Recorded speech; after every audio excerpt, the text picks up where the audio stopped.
Real quick before we get into this review, this video will have heavy spoilers for The Edge of Balance, so if you have not read it yet, I strongly suggest turning away from this video and coming back after reading. The Edge of Balance is definitely an awesome addition to the High Republic.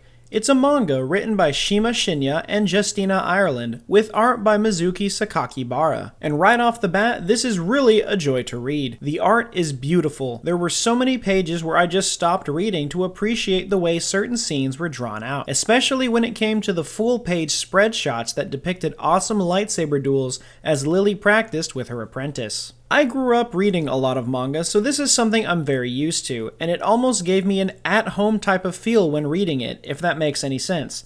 It just had all the familiar feels since it's both manga and Star Wars. I fell right into it and read the whole thing in about 30 minutes. The first volume is only 144 pages, including a small bonus chapter at the end, but I feel that 144 pages is the perfect length to tell the beginnings of a new story. The story follows Jedi Knight Lily Tora-Asi on her journey to relocate settlers who have lost their homes during the Great Disaster to the planet of Banchii in the Outer Rim. Alongside Lily, we meet a new Wookiee Jedi, Master Arkoff, Lily's Padawan, Kieran Fion, and two younglings, Vivnia and Nima.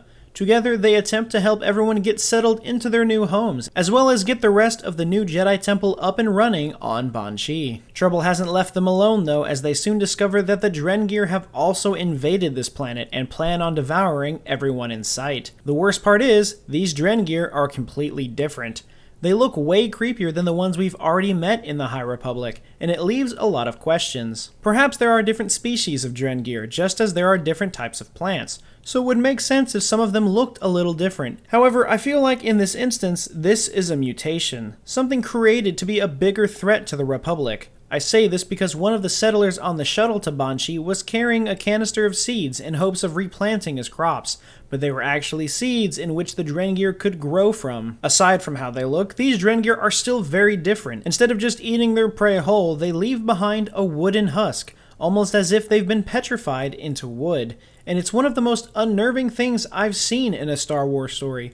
The way they just stand there motionless.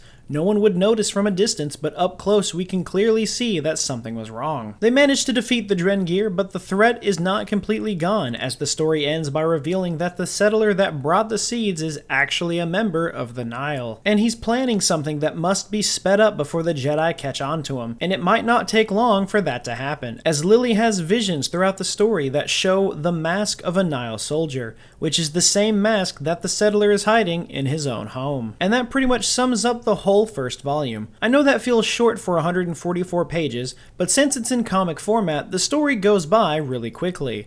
But I still definitely enjoyed it. I love the character of Lily, her design is just so awesome and unique, and I definitely want to see her appear in more than just this manga series. I will definitely be continuing my adventure through The Edge of Balance, but what are your thoughts? Did you like this first issue of The Edge of Balance? Will you be buying the next volume when it comes out? Or is this a story that's just not for you? Let me know all of your thoughts in the comments below. Be sure to like the video and subscribe if you haven't, and remember, the Force will be with you, always.